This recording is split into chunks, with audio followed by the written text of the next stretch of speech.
Ladies and gentlemen, welcome to the Above the Bar podcast, where each week we belly up to the bar with a new guest, find out what they do, who they are, and what makes them great. So sit back, relax, and enjoy.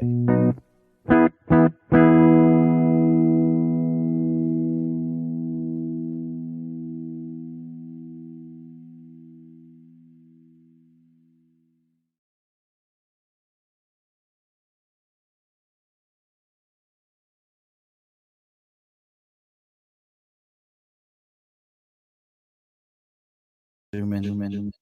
Oh, look at that. That's not good at all. Oh, that's bad. So this is how this whole episode is going to work, where I'm trying to figure out why mics. Oh, wait a second. Did we fix it? I'm still lagging. You're still lagging? Yes. Why is it doing that? Of technical difficulties. I can't figure out what's going on. Sure. Yeah, we can just sing the entire thing. Let's see if we can make Johnny this one. Hello. Does that change it? No. Nope, still there. Still there. Nope, definitely don't want you there. We want you there. I don't know. I may have to stop the live stream because I'm getting a nasty echo and I can't figure out why. Why? This is a horrible show already. And that's why we have Johnny as Juan as a guest. It's like a horrible show. Good. Nice. We're got all the kinks for you. This is making no sense. All right. Let's just turn this down. Does that help it? Nope. Hello. I don't hear Nope. anymore. Turn that. Turn these down. If anybody can actually tell me how bad the echo is, I would love to hear it. So you said it's not bad echo, but do you hear the echo? That's what I need to know. Like, can you hear the echo? So as you can see, Johnny's actually live with those folks. So I can hear this horrible echo, and if it's this horrible, I'll figure it out because I'm really good at this. See, Dave Santy said it's bad. All right. What is causing the echo? Anybody who knows this shit better than I do, please let me know so I can figure out why the echo. Huh. I even have echo cancellation on. Let's see if that changes. Did that help any? It did not. No. Now we got this. Sunday. All right, we're gonna try this again, folks. I don't know what is going on with the audio, other than the fact that it's Johnny and I here together. We can give this all as a church sermon, and or like we're giving a speech. What? Hey, stop. Oh, that's worse. Oh God, this is bad. Because I am going to start the show because I'm not going to let this go out. No. This is so horrible. And I thought that fix. Welcome to how to deal with technical difficulties. Different podcast. All right, so let's try this. IT one, plug it back in.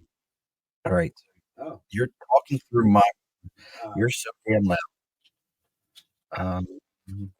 Let's try this. hello, Echo. Yep, so I Could it be this?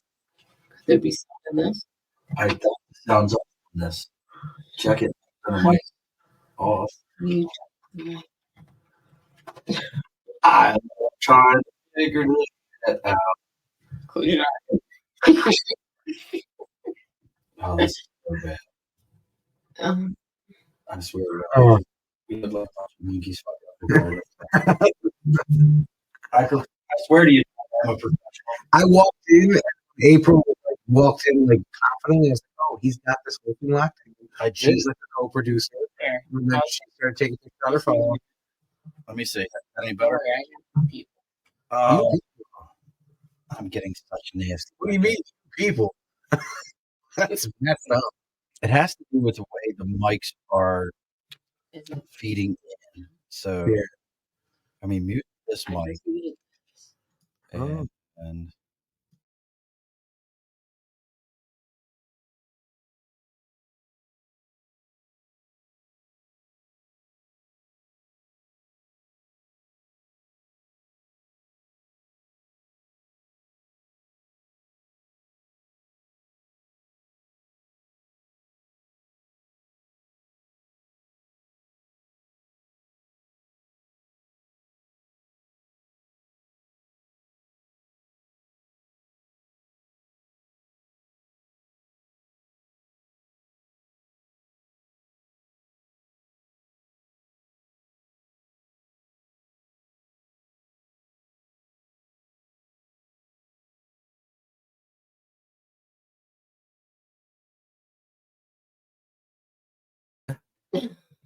Been dumb. so listen, folks. I had to cut Johnny off for a second. So Sean will tell my story. I'm just going to tell his story this way.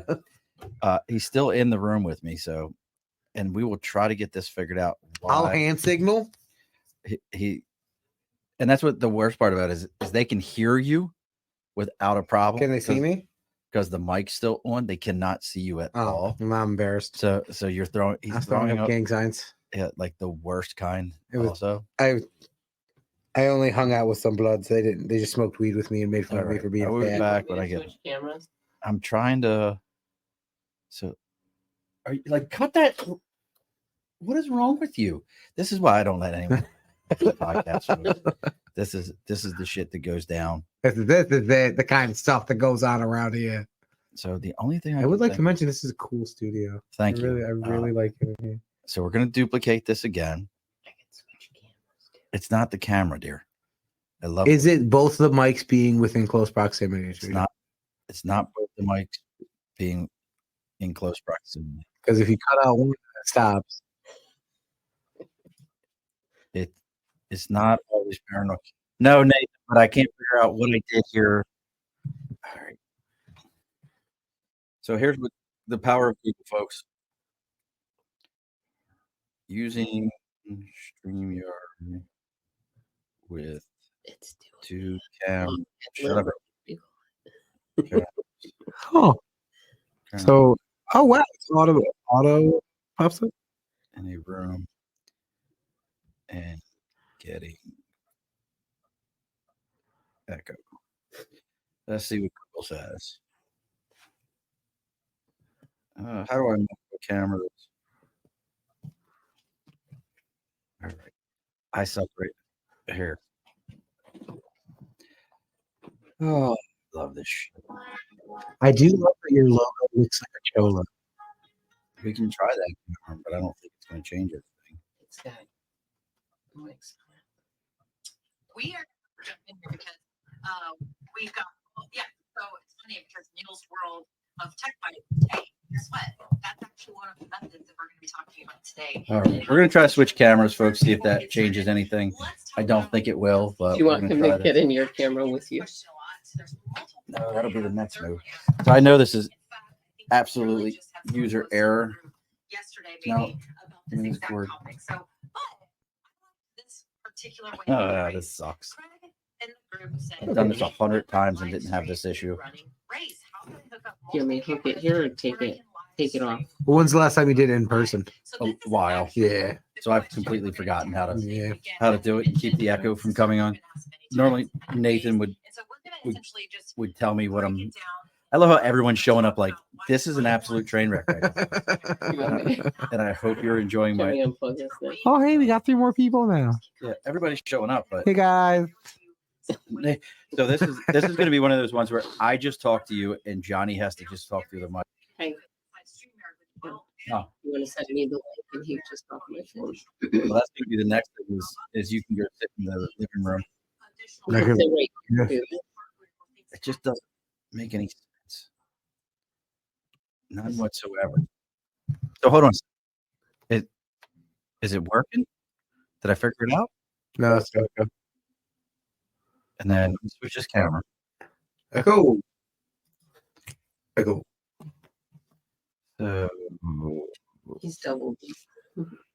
Do me So you can't be on. You got to be on. can I, That's that. Ooh. Pretty good. As you can see, I'm trying to figure out camera difficulties here. is it a good angle? It's still. All right, so that something's still feedback. Yeah, I know it's the duplicity of it all, and I can't figure out the audio problem I'm having now. Other than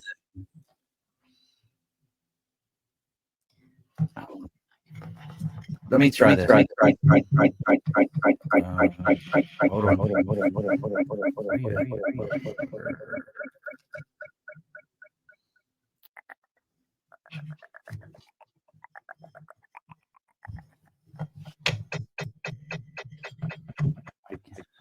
Yeah, Baltimore bloopers. Thanks. Oh, thanks, Eileen. Very entertaining as I look like an idiot, like I don't know what I'm doing. I love this. Oh, this is such a hot one. What do you call a one-legged waitress that works at IHOP?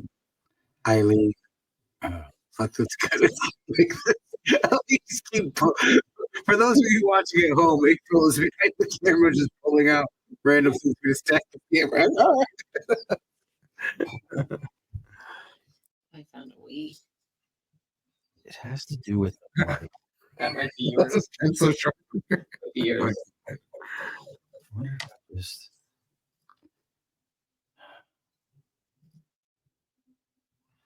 let's see how that worked. Wait a sec. Did I figure something out? That's a good angle. It's good. Because it has to do with. All right, one second. Let it figure it out. Yeah, no, I think it's. No, it's still a little It's extra. just because you're loud. Hello, can you Okay. So turn that down. All All right. right, anybody get an echo? Echo? Just me. I can live with it. It's just me. No, it shouldn't be anybody. No echo. No. Can we point it out? No.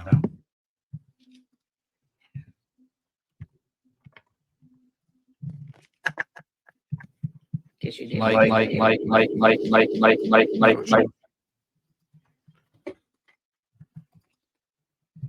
All right. right.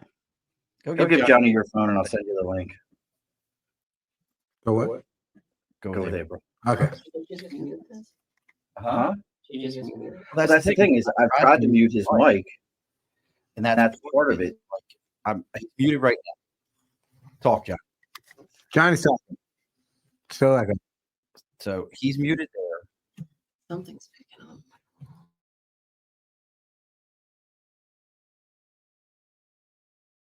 Okay.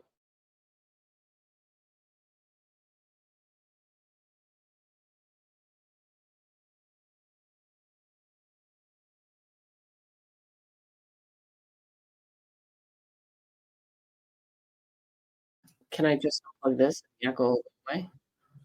If you unplug it, the mic won't work. This is what it's like, folks, to deal with people that have no idea. You can't hear over that. You're like frustrated right now. Like this is Well, you like don't. just because somebody here you know. Just get familiar. Try that. Talk now. Talking. Talk. Oops, still getting the echo. Who? I just want. Why does everything have to be like a video? I just need written instructions. This Oh one's my! You can use feature to show off a different part of the studio. Either cameras. You know, I fucking hear that. And there's a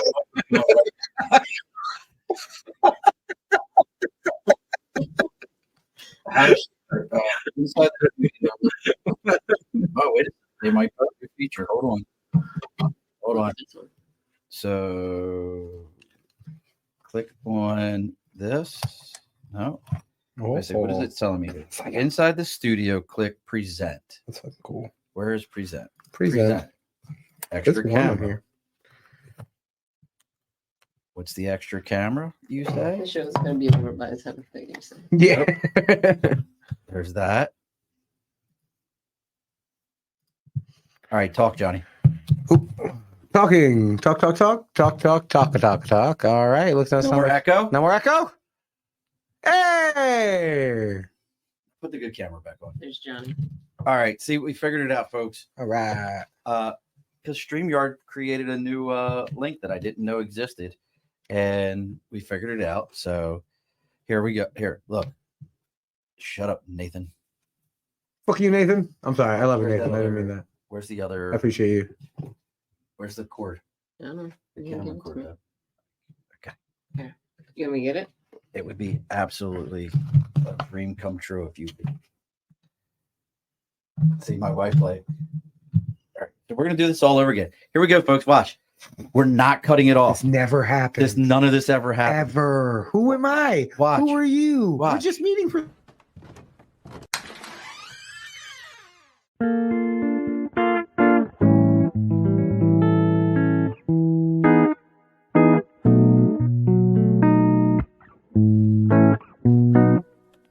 Ladies and gentlemen, welcome to the Above the Bar podcast, where each week we belly up to the bar with a new guest, find out what they do, who they are, and what makes them great. So sit back, relax, and enjoy.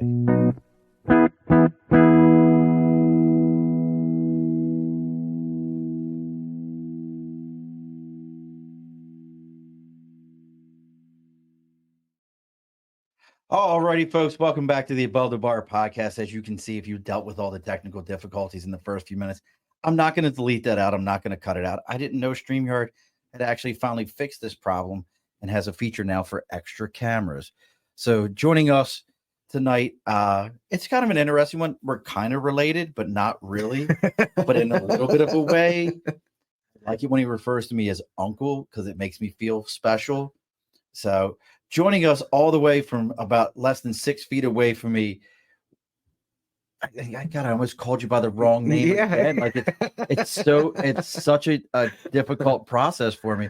But joining us from less than 6 feet away from me, it's Juan Pantaleon.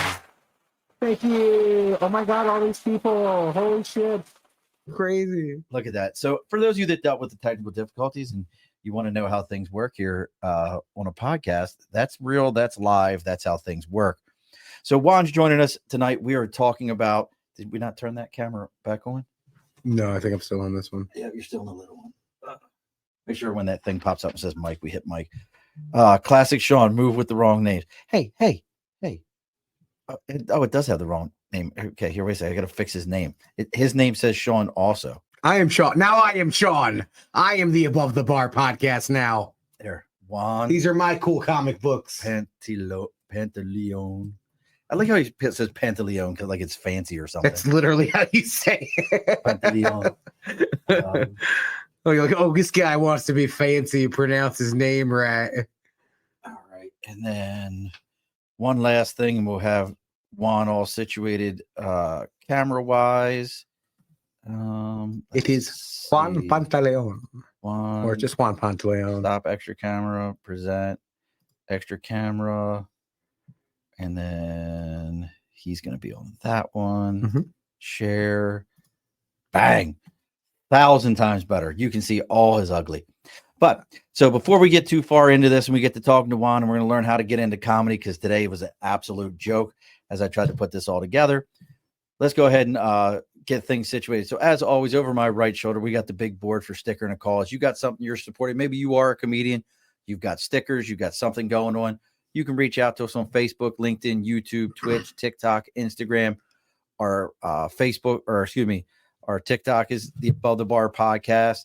Our email is the Above the Bar podcast at gmail.com. And our website is abovethebarpodcast.com. Much better, Nathan, I know. So reach out, let us know. We'll tell you where to send that sticker. We'll put it up here on the big board and you get a little bit of free advertising. But as always, we also got to talk about our sponsors. Juan, do you have windows in your home? No, I live in a basement. So Juan has no windows in his home, not even a basement window. Sounds illegal to me. No way for him to get out. Sounds like a fire problem. Won't be living there anymore. But at your new place, you could always reach out to Budget Blinds of East Greenbush and Budget Blinds of Hudson and Coxsackie, New York, your number one location for window treatments in the capital region and in the United States, and even have locations in Canada. And in Canada? And in Canada. That's nice. And if you get to them before this month's over with, they're doing a 25% off of all drapery. They'll have their drapery specialists I was come just out. looking for good drapery. Do the curtains match the drape is really what we want to know from you, Juan. I don't have any pubes. Alopecia is a hell of a thing. It is. It sucks. It really does. Me and Jada Pinkett do the same shit. It happens. So you can reach out to them, let them know. And then for the month of September, they're doing buy two, get one free on window treatments. But no matter what special they have going on, if you let them know that you're there to belly up to the bar, they're going to give you an extra 15% off your entire window treatments. That's Budget Blinds of East Greenbush and Budget Blinds of Hudson and Coxsackie, New York. Stop staring at her phone. Take the phone out of the way so he doesn't see that. I want to see myself. Oh, God, just a hot mess. So, honestly, best podcast I've ever been on. The only, but the third. So, honestly, folks, Juan and I have known each other for years. He is somehow related to my wife in some way, and the best way to put it, really. Yeah, it's like it's very convoluted. But we love the fact that he refers to himself as, and I don't know why he calls himself Mexican American, because really, if you've ever filled out the paperwork, the box says white, Hispanic, white, non-Hispanic. You do know that, right? Yeah. So you know what you are. But there's an other category. But you're too. not other. I am other. You're not other. I am. My dad hopped a fence. He's Mexican, super Mexican. My mom is half Puerto Rican, half white. So I am white. Mexican, American. You're actually just white. Please tell. I love that you're saying that. So please go tell that to all those white people that were racist against me. I would love for them to know that. I would love that. But that's the uneducated masses of the world. Like, thank you. Like you're white. I mean, I do feel like a proud white man sometimes. I mean, and the real realization is you're like, with the election coming up, you're really struggling here because it's bad. He wants me gone. Well, no, because most Mexicans vote conservative. They're conservative Christian. The Chicanos are. And then the other side of it, yeah. But I'm saying, once you have dry foot, you're conservative. You know what dry foot is, right? Yeah, but it's Cubans more. Yeah, Cubans are conservative. Yeah, very. I'm just very.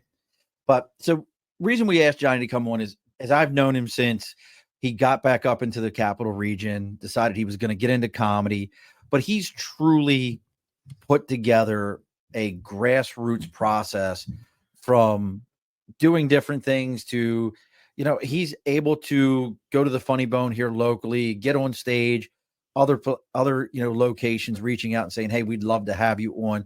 So we really want to find out about his process, because I know there's a lot of people that want to get into comedy and they say, well, that seems easy. Or what's the one guy that always does all the cougar jokes? I can't think of his name. The young Matt Rife. Matt Rife. Yeah, Matt Rife has the new special where he's just doing crowd work, and people say, oh, well, that's not comedy. You're just making fun of people. All these different elements. But I want to get your take of it as somebody who's very local comedy. So let's start here. Other than all the funny shit that's happened to you in my home, that's a whole other story. Just to allude, Sean has never molested me. That's not what he was talking about. All right, I know that that would be hilarious if he revealed that right now, but no. If I revealed that would be even more amazing to me, because I wouldn't have known it either.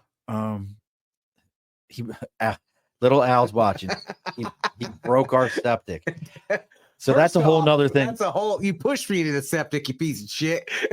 So that's more of what that is. All right. You know what? Let's tell this story. Do we want to tell this story? All right, go right ahead. I know Sean because Sean is married to my aunt April. April has known my mom and her have been best friends since they were teenagers.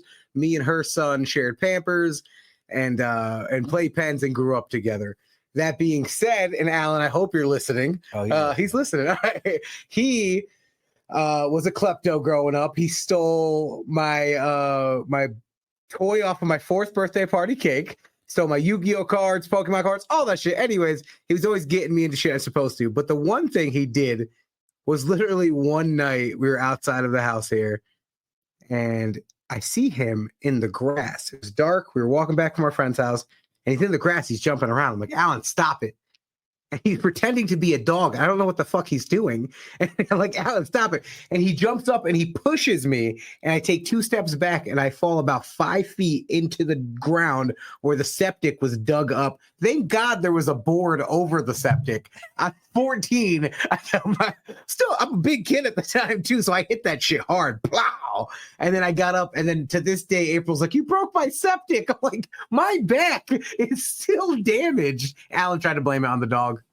Well, I love that he says it's all irrelevant. Don't start. Alan has been the cause of many people going, "This is bullshit around here." He's been the one, but go. I mean, you've had a lot of funny things, and you take it all with stride. Yeah. But honestly, I mean, if you really think about it, folks, they say that, before death, everyone's number one fear is public speaking. For sure. Comedy, to me, I don't know how that's not above just public speaking, because not only is it public speaking, it's public speaking, and I need this person to be entertained by what I say, and a laugh. Because if you sit in a room and no one laughs, that's I can't even imagine the brutality to it. But what made you say, "Yeah, I'm gonna take my ass on this stage"? Well, actually, a lot of my roots started growing up with Alan and his brother and sisters, because like when I was with them, or like my friends or anybody, I was always making them laugh. I always loved being the funny one, and I could do that. So honestly, I think it was as far back as that. But if we, like when I was what first got me into comedy is I was like 12 years old, living with my mom, and we were stealing cable from the neighbors. We were stealing cable from the neighbors, and I'm flipping through the channels one night, and I came across Gabriel Iglesias. Okay. I came across Gabriel Iglesias' half-hour special. I watched that, and then I watched Carlos Mencia's half-hour special. Then I watched Chappelle's show, and I just fell in love with stand-up. And for years, it was just something that I was a huge comedy nerd over, and I would always fantasize about it. And then when I was about 21, I moved to Florida. I went down there. Me and my ex were going to start over. Never marry or try to marry a Puerto Rican. She will try to stab you and then leave you for your best friend. That's what happened. And then I wound up going to Florida by myself. I started over, got a job at a gas station. And again, I was just the random funny guy at the gas station. All these rednecks loved me. Every day they'd come in. I'd be working the night shift, still drunk from the night before. And just like, keep going with the cliches. I really appreciate all the cliches here. The Hispanic guy that moves to Florida. The Puerto Rican stabbing. Yes. Them working at a gas station. Oh, this is, hit them all. And then, so I would have, next thing I know, it's like 2:00 in the morning every night, and I've got cops and meth heads in the parking lot dying laughing, just listening to me talk. They would literally come in the middle of the night, just these random rednecks that work night shifts, and the cops who work the night shift they'd be like, they're probably like 5 to 10 people outside. I'd just be holding court with everybody. And it was in the middle of the Trump election, so they wanted to hear what the hell I had to say about that. And so as a young Mexican man, Mexican, non-white, sorry, I wish, fingers crossed. Let's see what this next election holds. But so they, and they were all telling me every other day, like, "Man, you should try stand-up comedy." And I'm like, "Would you guys come watch me?" And they were like, "Yeah." So what I did, no experience, never had doing it before. Actually, no, I did try stand-up comedy one time before. And it was at a talent show in 5th grade. I stole a joke from Jerry Seinfeld. I got up on stage and I did the toe. Everybody's giving the finger. Have they ever tried to give the toe? Murdered. Killed. I'll never forget, the girl I had a crush on was laughing in the front row. I didn't get on the talent show because all of the teachers found out I stole that from Jerry Seinfeld. You need more than one joke.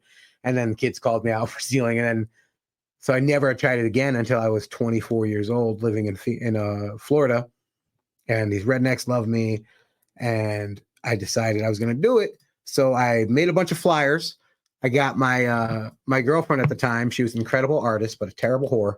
And wait, hold on a sec. Pause for a second. Yeah. So if she's a terrible whore, that means she's not really one. That's fair. That's fair. Like that. She's an incredible whore. Okay. She's so good. She's very good at it. Yeah, because if she was terrible at it, shit would be like she tried and just couldn't whore and just couldn't do it. Oh yeah, she gave it her all, but no, she was a very successful whore. My bad. Don't want to insult the whore brand.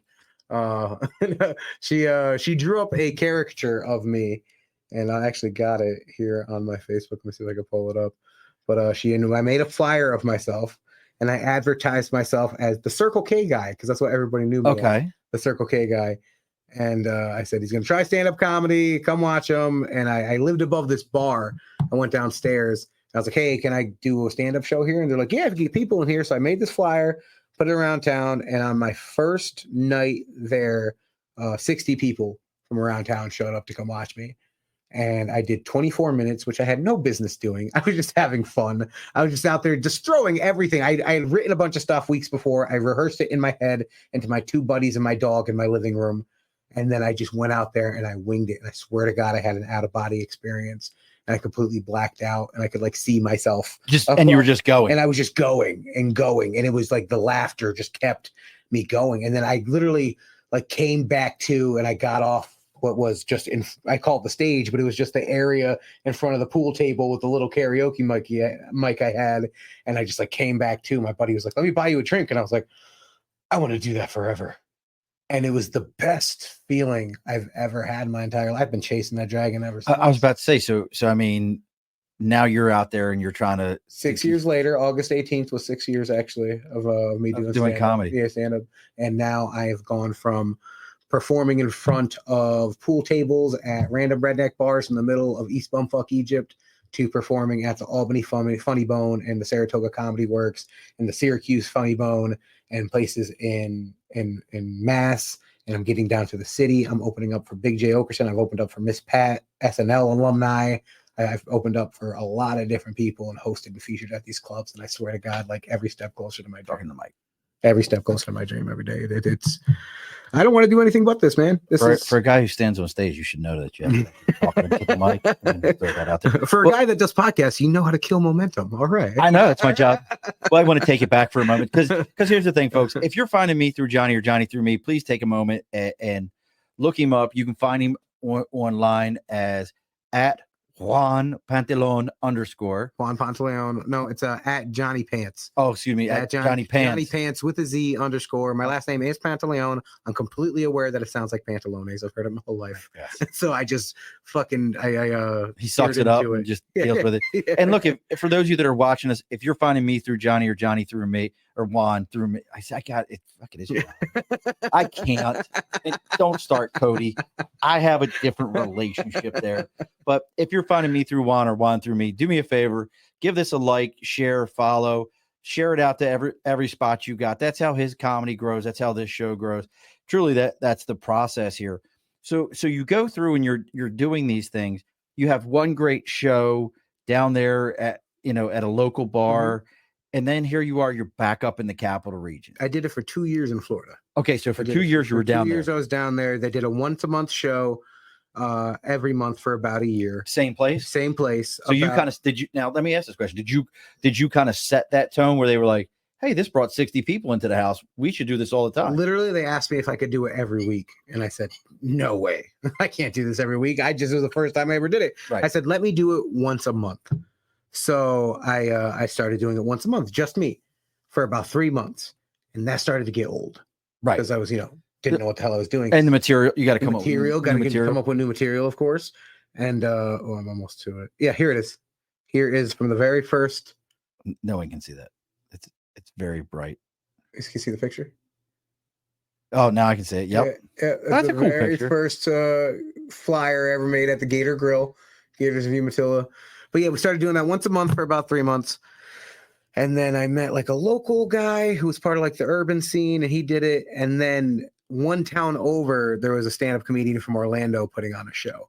And I showed up there one night and I was like, can I go on? He was like, yeah, sure. So he let me go on, and I met him and about 6 other comedians from Orlando.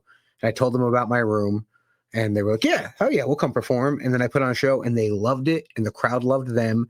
That's where I met one of my best buddies of all time, Jesse Chadouse. He's a comedian down in Florida. Awesome dude. I'm still, to this day, he was the first guy I told about when I got Big J. But he performed there, and other comedians. And actually, the first night I did stand-up comedy, that wasn't the only comedians I met. That first night, their at the bar was this lady, Holly Curley was her name. She was a realtor. And once a year, she so happened to put on a show, a comedy show for a charity that she asked me to be on. She was like, come be on the show. I'll pay you. And you'll meet other comedians. And I met 3 other comedians, Matt Elliott, Dawn Starr, and Sam Ivy, all wound up becoming mentors of mine. In front of 200 people, my first paid show, I bombed so fucking hard. Now let me ask this question though. Like, so I think that should be the, it's typically the biggest fear of any comedian. What do you think the difference between the bar crowd that you're doing jokes for and they're loving it and they're into it to this other crowd that was way, if it was a charity event, they're probably a little more hoity-toity. What do you think it was that? What do you think it was? I sucked. You're just having a bad day? It was my 4th time ever performing. I had no business performing in front of 200 people. And there's that ego that gets into people's heads early on. They're like, oh, I killed one time. I can perform stadiums. And I've got this. Kevin Hart ain't shit. Now get humbled by 200 rednecks in a bar who don't want to hear your shit because they're not your friends like the other guys. And I was like, man, it sucked. But literally, I got off stage. And my mentor, Matt Elliott, turned to me and he went, you bombed. Okay. It's got to happen. And literally, he, like, the way he handled it, I was like, you've done this before? It's like, oh, yeah, you're going to bomb. I bombed last night at an open mic, but it happens. You're trying out new stuff. Your energy's just off. But once you can get past that hurdle of, fuck, I bombed. This sucks.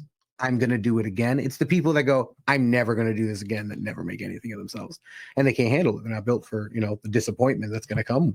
Well, it's funny you would bring that up, and we've had plenty of people on here, business owners, entrepreneurs, folks of that nature, and it's kind of the same conversation where they talk about it's not what you're doing today when you have a stumbling block. It's am I still going to do it again tomorrow? Exactly. Am I going to keep going it? Exactly.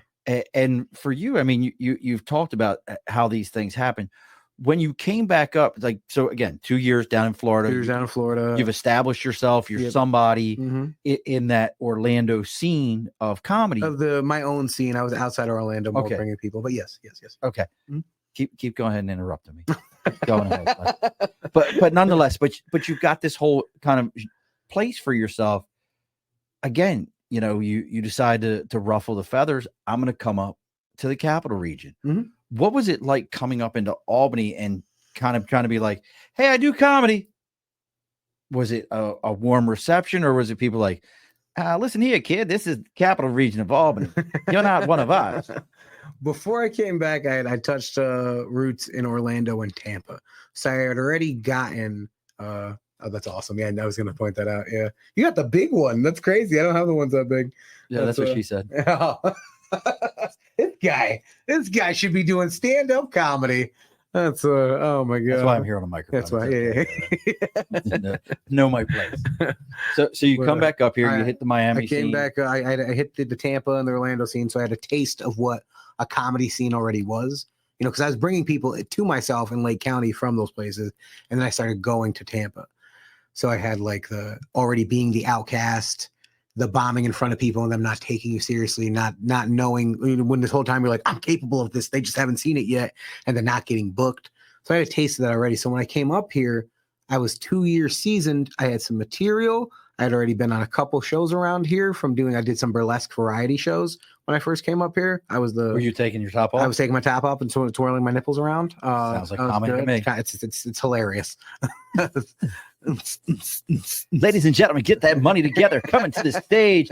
He's big, he's fluffy, and he's going to get you ready to go. It's Johnny Pantaleon. But no, yes, I through a friend of a friend, I'd wound up doing on some variety shows. So I had like dipped my feet in around here a little, and I went to an open mic at the Ruck. And I was like, I got this. I went in. Literally, I talked to a couple comics. Hey, what's up, man? I'm from around.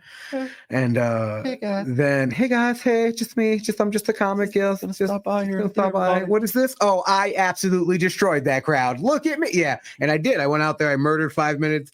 I went upstairs where all the comics were sitting. I sat down. I went, hot crowd, guys. Well, no, guys, they're really into the comedy tonight. Just so you know, like they really like you if you're funny. So, but then I became friends with a couple of the guys. Hello. That's good. That was their exact reaction. They're like, "Oh my!" Well, And then yeah, hello. they're like, "He's gonna be somebody."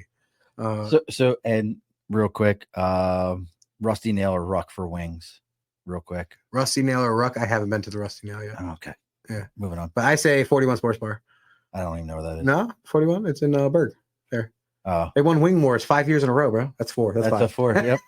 And this is why he does comedy, folks, because he can't count to 5. I got my ged. So So you kill it over at the Ruck. I And killed for it at those the who Ruck. don't know it, if you ever come up to the Capital Region, the Ruck is one of these really interesting bars directly across from the courthouse, where you may sit down next to a lawyer that is driving a BMW Mercedes, Mhm. and probably the night prior had dinner at the governor's mansion, who's sitting right next to someone who smells like hot bum piss.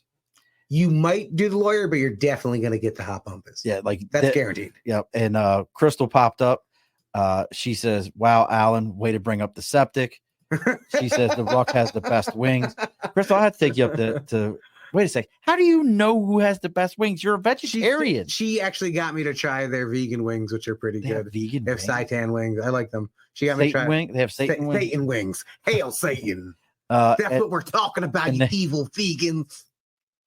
and Nathan says, but he can make people laugh. So absolutely. So, and again, folks, for those of you that are still sticking around with us, make sure you give them that like, share, follow.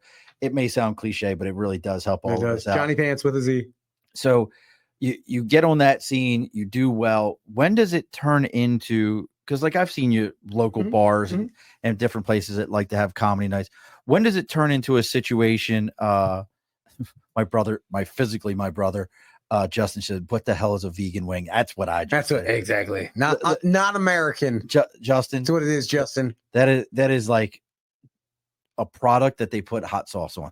Yeah. That's basically what that is. Yeah, pretty much. Like If they make it crispy, I kind of like you could really say like the broccoli, like buffalo broccoli, or cauliflower, the buffalo Ugh. cauliflower. Ugh. Like that's basically a vegan wing. Ugh. Crystal says it's tofu. You're tofu.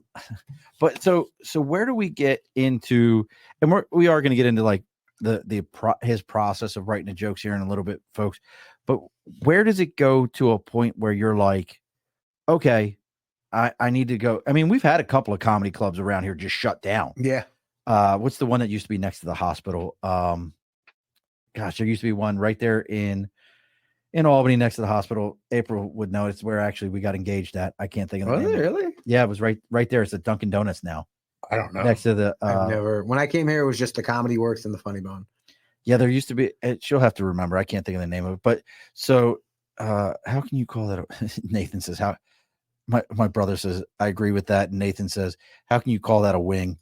We're still on the wings. Everybody's on the like wing. Listen, wings are serious. I don't know. In upstate New York, wings are absolutely serious. You're absolutely right about that. Crystal said they have vegan peanut butter and jelly wings. Are they spicy? They're pretty good. Are they? And April said it was next to Memorial Hospital.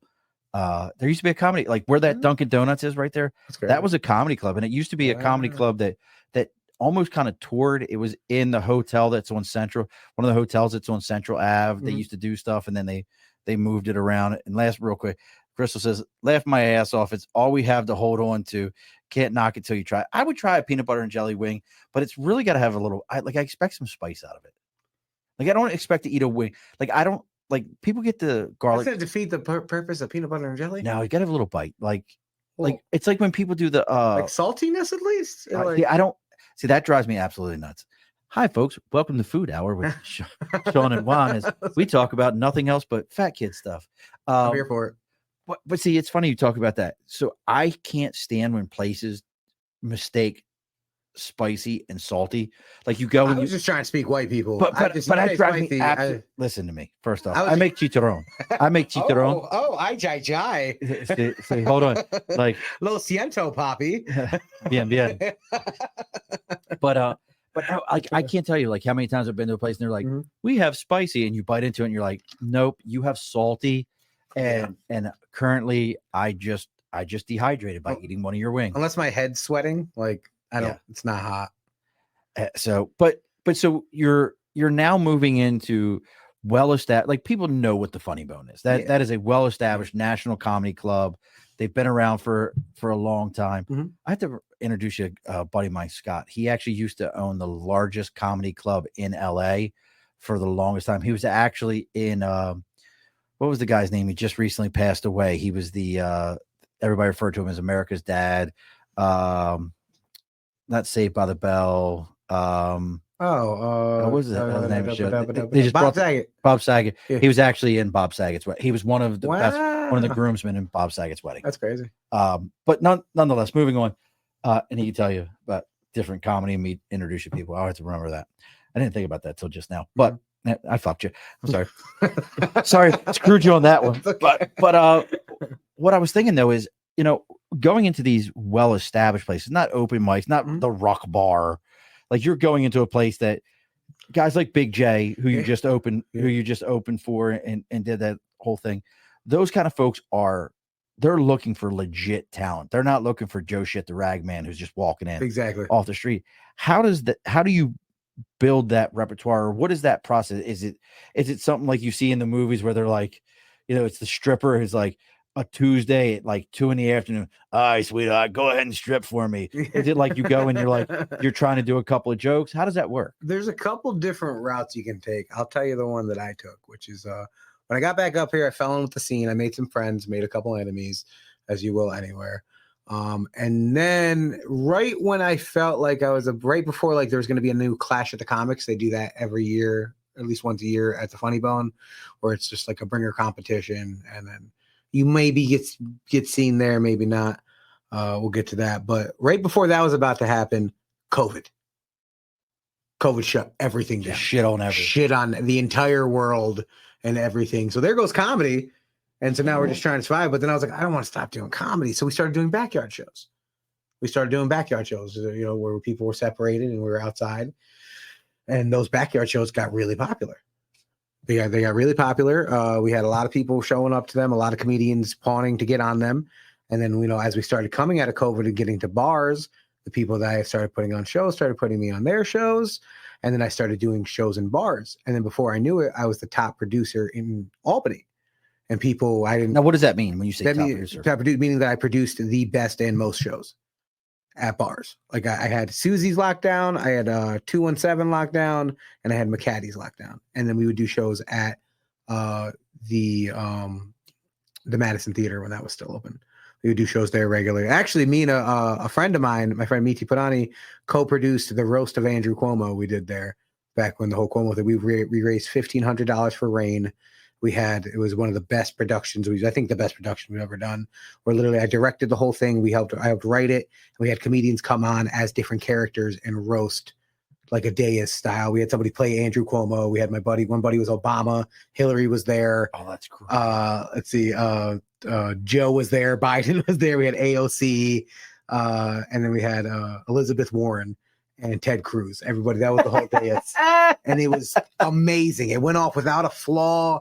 We raised a lot of money and it really set the tone.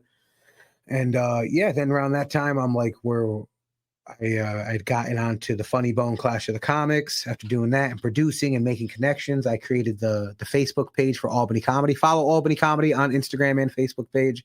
Please, there's links you to all the shows around the area, not just my own. Support local comedy in general. But so I created the Facebook page while another guy created the Instagram. And then I got onto the Clash of the Comics. And my first time doing it, I killed. I didn't win because it's a bringer show. It's about all the people you bring. But I had the best set of the night. And even the guy who won told me that. And one of the guys that worked there, my buddy Mike Berdice, who still works there, he produced a show there. He said, dude, you're awesome. He'd never seen me before except for one time at a mic. He said, you're awesome. I want to put you on a show. And then he wound up putting on a show. It got canceled because of COVID. And then another year. So it was like 2 years until after that. Like I dealt with disappointments. I got booked. Show got canceled. We got offered again. But it wasn't disappointments like anything you personally did. It was just the environment. Exactly. So like that, but that falls back into the theme of dealing with, shit over and over again and just keep pushing forward. And I did. And then it was about May 2 years ago, I got onto the Funny Bone finally for the first time. What was that like? What was that? Just not even being on the stage, but that phone call or however they connected to you when they were like, all right, you can come in. What was that feeling like? Relief, because it was a year. It was like, because there were so many, it was a journey of like being like, all right, I deserve this. I've been promised this. I deserve this. I've been promised this, but I have to be humble and I have to be patient because it's not happening. And it's not happening because of these reasons beyond my control. So I just kept working and I kept grinding and I kept going to mics and I kept writing material. And then finally, when that call came through, I was like, yes, it's happening. And I there's been times in my head where I was like, he's never gonna fucking do it. I'm getting fucked here. But I was like, I still kept telling myself, like, no, be cool, be calm, be humble, and it will, when it happens, it'll happen. And it did. And it was like, That's awesome. and I went on and I killed, and then I got booked for another show and another show and another show and another show. And I've been doing it there for booking at the Funny Bone for over 2 years now. At that Funny Bone. Now that's also put you, and we were kind of talking about this earlier today, that puts you in connection with some pretty, big names in comedy. Yeah. Like, I mean, obviously we just talked about it.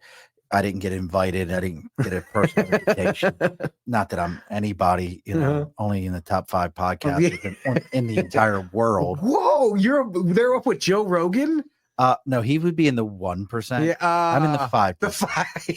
I'm a 5%er, not a 5%? not a 1%. Okay, all right. But and I didn't get an invite. I didn't get like, hey, here's Big J's number. You should talk to him. Yeah. Something along those lines.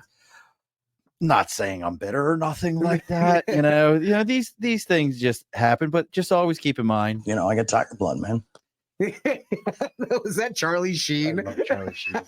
I don't got tiger blood, man. But so what are some of the people? I mean, you mentioned a little bit, but what is that process like when you know that the person that's coming behind you, like they could drop a 8-minute YouTube video or a TikTok video and it's going to instantly blow up. The second it hits the air, it's going to blow up. And here you are. And that's a goal. That's, that's the level we're pushing to. But what is that like?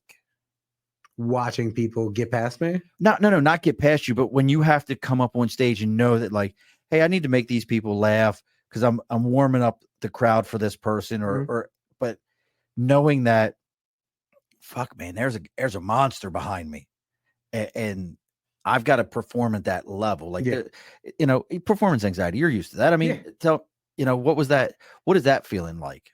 Honestly, it's different for me, I think, because like I just get excited. You just the joy. I just get the joy of it. The joy of like, this is about to happen. I'm about to open up for one of my comedy heroes. And I know I'm funny. I know I am, because it's something I've had to tell myself over and over again at mics, of watching a joke bomb and put back together. And then like I opened up for Jim Florentine. Yeah, I opened up for Jim Florentine at Lark Tavern, and he commented on my Facebook, said I killed it last night, and I have that saved. That's huge. Exactly. So I was like, literally after that, I said, I'm never going to question myself again. I've questioned myself, and I do a little sometimes, and I'm like, I got on stage and I killed in front of Jim Florentine. I've got on stage numerous times and I keep getting up there. So like now it's like this thing of like, to where it was, am I worthy? I know what I'm capable of, and I've watched the tapes back numerous of times, and I know it's not just my ego that's feeding me anymore. So when I get that opportunity, I'm like, let me fucking eat. Let me, like, I'm ready. You're ready to hop in there and be there. Yeah. Now, now we're gonna kind of. I want to get your opinion on stuff, and I've watched some of these specials with like Kevin Hart and Chris Rock. Some of these, I mean, monster guys that sell out stadiums. But the other thing that I think a lot of people don't realize is Kevin Hart and Chris Rock are not sitting by themselves with a notepad and a pen going, oh, current events. Let me write about this. Not anymore. They've got entire teams of writers. So when you think about that as a comedian yourself, and right now, hey, maybe you reach across to a family member or a friend and say, hey, man, what do you think of this joke? They might tell you, hey, stop saying happy, say glad. Just change a word here and there. What do you think from a grassroots standpoint when you see that and hey, these guys have entire teams writing their stuff? They're not, they're the equivalent of Beyonce singing a song somebody else wrote. Yeah. What do you think about that? I have respect for them still, because every comic starts off grassroots. Their first material they ever did, they wrote. Now they are to a point like Kevin Hart, especially to where he's beyond just a stand-up comedian. Oh God, yeah. You know, he's beyond. He's an actor, a movie star, a mogul. He's freaking and Chris Rock the same. But I don't know. I don't really think anything of it because it's a different entity. Now, if it was somebody like not writing their own shit, I don't. I never. Curious. Yeah, It's a tough one. It is a tough one because like there's that part of me that goes like, oh, well, then you're not you anymore. You're just paying somebody else to write your own shit. But I think about like there's probably some of my most famous favorite comedians of all time probably did it for themselves too. Like Gabriel Iglesias probably has some writers. Oh, absolutely. I think once Yeah. you hit a certain level, you definitely have writers. Yeah. I mean, People that can know how to write in your voice for you, you know, in your tone, in your tone, and yeah. What's your sister's name? Jessica? Okay, yeah, Jess, you did miss most of it, but the first 15 minutes we were having microphone issues, so we're figuring it out. Yeah, Sean's dick was out. It was weird. Oh, Yeah, you couldn't see it on mic. Camera couldn't pick it up. But I still do have. I have trophies. How many trophies do you have? I came in second place in the 7th grade spelling bee. Yeah. Well, all mine are up. I have children. Those are my trophies. So I know I get some. Oh, Yeah. Your children are your trophies? Yeah, those are He captured these children. Did you hear him? They're He sex just You admitted didn't know it. children were sex trophies to prove that you at least had it that many times? It's true. That's You know, true. that's how you can prove that I at least did it this many times. I almost said something that would have got me in trouble, so I'll tell you what it was later. Because your aunt would have come down and knocked your shit out of you, kind of in trouble. Yeah, sure. that level, but and so here now we kind of get into this, and we're going to get into when your next shows are. We are going to take this one a little bit longer, folks, because we did have some issues. We were technical issues. We are getting close to closing the bar. We missed that entire thing. That's when I say that means like, hey, we got to bring things last around. call. It's like that, but we missed that whole Clothing time. Open up the doors and let you out into the world. You know what that song's about? I heard something. It was It has nothing to do with what you think it's about. what's it about? Actually, it's about abortion. Oh my god. It really is. Like, that's what he was singing. Like, and when you hear that, you're like, closing time. Like, yeah, see? It changes that song completely, doesn't it? Alcohol. Last call for alcohol. Now finish your whiskey or beer. Just It's closing time. closing up a bar. That's like peaches. Millions of peaches. As they say, it's about eating pussy. So I don't. Yeah, I would go with that. Yeah. I mean, that makes sense. That makes to me. sense. Georgia But- Peach. But back to the joke side to Yes. it. Do you have a process? Like, is it one of those kind of things like, hey guys, leave me alone. I need to watch Fox News for the next hour. Hold on. Now I'm going to MSNBC. Or is it just No, but you just invented my new process of watching Fox News and just leave me alone. I need to watch Fox News. I gotta check this out. I need to know what Tucker's thinking. That's it. No, I get what you're. My process. A lot of comics, some comics just sit down, have a topic, and write. I have I'm always like dancing on like a couple different subjects in my head, and then like it'll sit there for a while, and then I'll do something where like throw it out in conversation, and it's like. See people's reactions. Or like if it's like a story that like I'm just like, oh, this one time this one thing happened, and I'm not even like trying to tell it as a joke. I just tell it, and someone goes, that's fucking hilarious. I'm like, I'm gonna try to see how that translates onto stage. Or like I'll say something in conversation about like something I feel strongly about. Usually my best stuff comes from stuff I'm mad or feel passionate about. What do you mean? Like I have a lot of stuff on racism. I have a lot of stuff on homophobia. I have a lot of stuff on like just like the things that like once were like, or just like I have a lot of stuff on like being a fat dude, like insecurities. I talk about my insecurities a lot.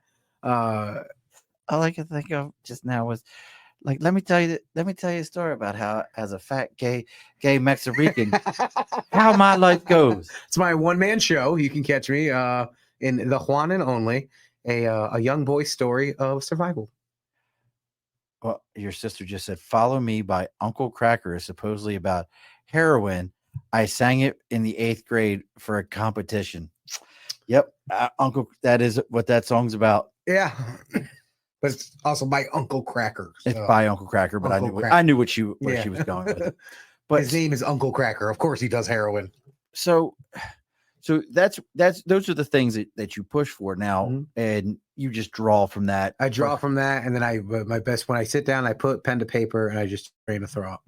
I just and I usually write about 20 minutes, and about 3 of that actually works. And then I go and I put it on stage, and I'll just recycle it. You get on the mics and you do it over and over and over again. I watch comics. I go, okay, that was a funny joke. I'll never do it again. No, you got to get up there and you got to do it again and again to refine it, to refine it and to tone it down. And then sometimes, like, you have a joke that's not working, you put it away, and then you'll come up with another thought that later you'll wind up piecing those 2 things together. And it's like, I have an entire couple notebooks of just like different categories of like different jokes, like that work together, and I'll wind up piecing different things together. And yeah, once I put it on paper. Now, is there anything for you that you're like, I've seen some pretty dark comedy before. There's guys out there that's strictly where they go. They're looking for that cringe factor. Oh yeah. But I'll tell you personally, no one was more cringe to me than Andy Kaufman. Yeah, absolutely. And I think he fought women. Right. And people didn't realize that, like, that was back when nobody knew what the kayfabe was in wrestling. No, yeah. So they just were like, no, he's fighting chicks. Yeah, he's just out here beating these chicks up in this arena, and nobody's doing anything. Yeah, like they had no idea that the kayfabe was on at that point. That's hilarious to think about. It really is. I mean, and Jerry the King Lawler played right into it. He did, yeah. Like him and Jerry the King. But I mean, I think about the things he did, and his cringe to me still is always the best, because his cringe was never, let me tell a joke that, about 9/11 type stuff. Let me tell a joke about, dark racism or homophobia. His cringe was, and I don't know if you ever saw this one or not, he actually planted his best friend in the stage one time and had the guy heckle him. And he was trying to do his jokes as not Balky, whatever the character was from Taxi he used to do. Yeah. And he was doing it as that character, and the guy kept heckling him, and it was his best friend. He knew this was going to happen. Yeah. And he breaks character and starts like, what the F is your problem, dude? Oh, what? And like the whole that was in the movie, I remember. Yeah. Well, I've watched him like interviews about this. Yeah. And the whole crowd was just like, oh my God, what just happened? And the 2 of them just thought it was hilarious. Just absolutely hilarious. Like, but for you, is there any comedy topic where you're like, I want to go there, but it's too much. I can't do it. I used to shy away from sex stuff. I used to shy away from see, in the beginning, most of my stuff was just like all my stuff about being Mexican and about being Puerto Rican and growing up and what that was like. And then I realized that I was starting to sound like a one-man show. So I started doing like dick jokes and stoner jokes and stuff like that. But as for material I've shied away from, I think would be like dodging lasers. Dodging lasers is when like somebody makes like a rape joke, or like something to where they're gonna use a word that you're really not supposed to use, or right. like something where they come close to where you're like, oh, this is gonna be awful, and then you're like, holy shit, that was hilarious. Those jokes are hard to pull off. I got a couple buddies that I've had to talk off ledges because they're kind of edgelords, but they're doing their style of comedy, which is dodging lasers. And in that, you're going to get hurt a lot, and people are going to wind up hating you, especially at open mics when they have to go up after you, or the people in the crowd don't know you're joking or don't know that you're doing a character, and you just did a joke about fucking George Floyd or some shit, and they're like, and I'm like, no, he's doing a thing. Well, who's the puppet comedian that's local? He does the puppets. He does that. We have a local puppet comedian. I saw you when you were at the Irish bar across from the Arsenal. There was a guy there that had like a puppet. Oh my God. And he was kind of like that. He was an LA, he was local, but he was an LA comic who came back for like a couple months. Oh, okay. And then he just disappeared again. But we were like, there's a ventriloquist here now. And yeah, he was doing the same routine that was pretty much, who was that? It was an old racist puppet back in the day. Right. Yeah. You know who I'm talking about? I think I do, but yeah. He was just doing that. I don't know. I didn't really care for that guy. But he was definitely going for that cringe. Yeah, and it wasn't working very well. No. No. Well, I think cringe is a tough one. Like for me, I think Chappelle pulls off cringe. very well. Chappelle dodges lasers for sure. Yeah, he's I've never heard that term, dodging lasers. yeah, dodging lasers. Yeah, it's like imagine like a spy, just Right. No, it makes perfect. and it looks perfect sense. cool, but takes Yes, a lot of skill. well, you got to have, you got to have thick skin Yep. as a comedian. Mhm. So, as we're getting ready to close things up, we're getting close to closing up now fully. Is there any shows you got coming up? Anything that, you've achieved locally here? Why has he got to grab his phone? I got my calendar. He doesn't even know what he's. I got a bunch of shows coming up. Oh my God. See, Look, I'm so busy. I'm so and what's busy. so funny to me is he's one of the few people I get to use my soundboard on. It's things like, well, baby sister, I don't think you can get $50. Well, welcome to the passive aggressive podcast. That's it. That's how I feel about it. That's how I feel about a show. Let's see. Coming up in September, I'm booked the 13th. I'm going to be on a show with Andy McDermott. I'm going to be down at the Art Society of Kingston in Kingston, New York. And then on September 14th, I'm going to be in Adams, Massachusetts. No, September 14th, I'm going to be at the Victory Cafe in Albany. And then on the 20th, I'm going to be in Adams, Massachusetts. You can find all my dates, Johnny Pants with the Z, at TikTok and Instagram. Do you do a lot with TikTok with comedy? Like I feel like that's a big spot for comedians. It is, absolutely. Yeah. I do. I post to the three main things I post to is Facebook, Instagram, and TikTok. Oh, and YouTube. I do YouTube. So whenever I post, I have a whole schedule. Like I post at this time, post at this time, post at this time. I try to stick to it for sure. So we're going to get the final word from you here in a minute, but what advice do you have to somebody that if they're out there and they're like, and look, we know you already know who I'm thinking of here in a minute, who probably thinks they're funnier than you. You know who I'm thinking of, who they're not very. They would be a cringe comedian because they would get up there and say some shit and then be upset that everybody would be like, the hell'd you just say, dude? What? Why would you even say that? Why would you even say that? Comedy's not about making yourself laugh. Right. Like you sound like a guy that not even Jesus loves. Right now. But you sound like a guy that would steal Yu-Gi-Oh cards. I didn't say that. He said that.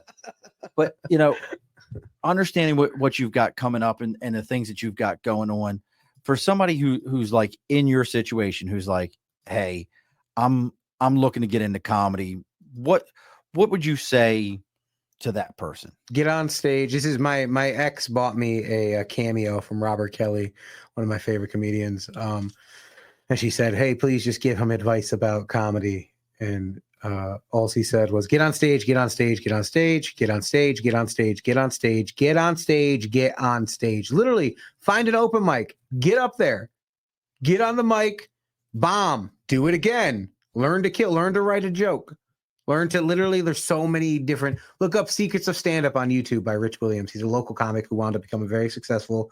He was a writer for the Best Damn Sports Show, period. I remember that show. Yeah. He was a writer for that and he's still living off that money from that. And he has the Secrets of Stand-Up YouTube channel where literally he goes through and just gives you, spoon feeds you advice, tells you about different writing methods and different performing methods. But the best advice is find an open mic and get on stage and just try to transfer. Big J. Okerson said long before he said it on his podcast, the comedy is about taking the funny you are off stage and putting it on stage in front of people. But you're not funny. I'm not funny off stage. It's crazy, right? I know. Yeah. Listen, folks, I know Johnny. Like Johnny and I, like sitting next to you. Like I get on this mic and I'm like, "Hey, what's going on?" And him and I sitting next to each other, like, "So, what are you doing? How's things going? How's things going? Is it good? You good? Good. How's the wife and kids? All right, great to see you." And then we just sit next to each other and I watch TV. He eats and just the cheese off the pizza. Keto. I lost over 100 pounds this year. Still killing it. I found it. I found this 100 pounds and I'm dying. So, well, look, folks, as always, if you're finding me through Johnny or Johnny through me, I cannot tell you how important it is for us to hit that like, that follow, that share. Taking that moment to do that really does change things for us. That is the difference in his video that gets 2 watches, getting 200 watches because you shared it and somebody liked it and somebody else shared it and that moving right along. And the same thing with our show. Taking that moment, putting those things together, making sure things are happening for us. It truly does make a difference. Coming up for us this week, next week, we're getting a return. We got a couple return guests in September. Some folks that have some new things going on that they wanted to reach out to us. We have Antonia Alioli. He holds a master's degree in a focus on martial arts in the United States. Published a book a while back called Aikido Comes to America. He's got another book coming out that he's going to talk to us about, all about different forms. I could take him. What, to dinner? What the fuck are you taking him, Johnny? Like, I could take him. Like, I've seen some Steven Seagal videos. I know what the fuck I'm doing. Listen, we can talk all about Seagal videos. I studied Aikido for 3 years. Watching Steven Seagal, like supposedly he's hiding out in Russia right now. Is he? That's what I heard. Like he's hiding out in Russia, and Vladimir Putin loves him some Steven Seagal. Oh, hell yeah. Like just because good for him. Have you ever remember when the whole Me they Too just sit movement? there and watch Cradle to the Grave on repeat? Have you ever watched? Well, you remember when the Me Too movement was so big? Yeah. Like, get a chance and look up Me Too. What did he movement. do? Oh, that ponytail, he did some shit. Oh my God. Like Steven Seagal during the Me Too movement, like when that was all coming out, they said that he would have like women coming back to his trailer and like auditioning for parts in their draws for parts that didn't exist. Oh, cool. Like I need you to come back to my trailer and go ahead and get down in your underwear and spin around. All right. Like the part didn't exist. What role is this for? Roll? Movie? Waitress. Yeah. He was notorious for this stuff. Oh man. And if you ever get a chance, like he's actually in the Japanese martial arts community. Is he? Hated. Yeah. Because he was the first American ever to own a dojo in Japan. And the whole thing is his wife's father, he went to Japan to study Aikido, studied under, I don't know the guy's name, studied under this guy, married his daughter. When he dies, he gives him the dojo because he was his son-in-law, didn't have any sons, gives him the dojo, tells her, hey, look, I'm going back to the United States to become a movie star. You run the dojo while I'm gone. Meets Kelly LeBrock, marries her, like fools around with her and has kids, completely shames this woman, never comes back to the dojo. Oh my God. Oh, he is an absolute hot mess. He taught me how to do a flip. I can flip somebody because I watched the behind the scenes of Cradle to the Grave and they taught you how to do it on there. Oh my God. And your sister says, I could teach him a few things. Ask Johnny about hug of death. I love how we're just sharing personal stories. That's what this is about. So tell, what's hug of I was death? like, let me further my comedy career. My whole family came on here, was like, let's tell stuff that nobody gets but us. That's fine. That's completely fine. Look, they're all filling up the feed right now. I'm fine with it. It's all just them, so I guess. Wait a sec. So what is the hug of death? When Jessica was little, we would beat the shit out of her regularly because she had 3 older brothers, and bitch had to learn to fight. So that makes perfect sense. She can fight now. You're welcome. But whenever she had no moves yet left to do swing or nothing, she would just hug you. She would just try to bear hug you so that you couldn't swing. So she'd wrap her arms around you. You're trying to punch her and you just can't. So very 7-year-old. Yeah. Like a pure 7-year-old move. Except get she was off 12. me.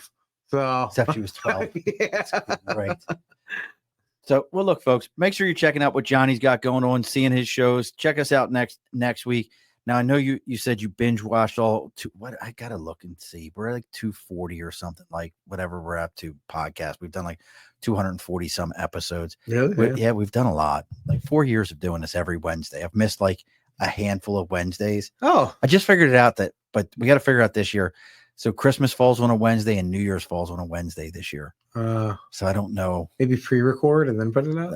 I'm an adult. I don't pre-record. I'm a fucking professional. We almost pre-recorded this. No, we didn't pre-record. We almost fucked this one all up. And we figured it out. Figured it out. That's how that works. So I don't miss them though. But this is something like that. But in every episode, and I know you binge watched all of them, Johnny. So all of them, you're completely fall asleep prepared. to 'em. I mean, double tapping your bag with it. The guest always gets the final word. Oh, I get one final word? What's the final word, Johnny? Oh, man. Or Juan. Oh, yeah. Juan. Wow. The Juan. one time. Juan. I can't help. I'm sorry. Juan. Juan Pantaleon. Listen here. Listen here, son. Let me tell you. Let me tell you. Final word. Final word. Pantalones. Alrighty, folks, be sure to push your stool in. This has been a Second Front podcast presentation found on Apple, Spotify, and wherever podcasts can be found.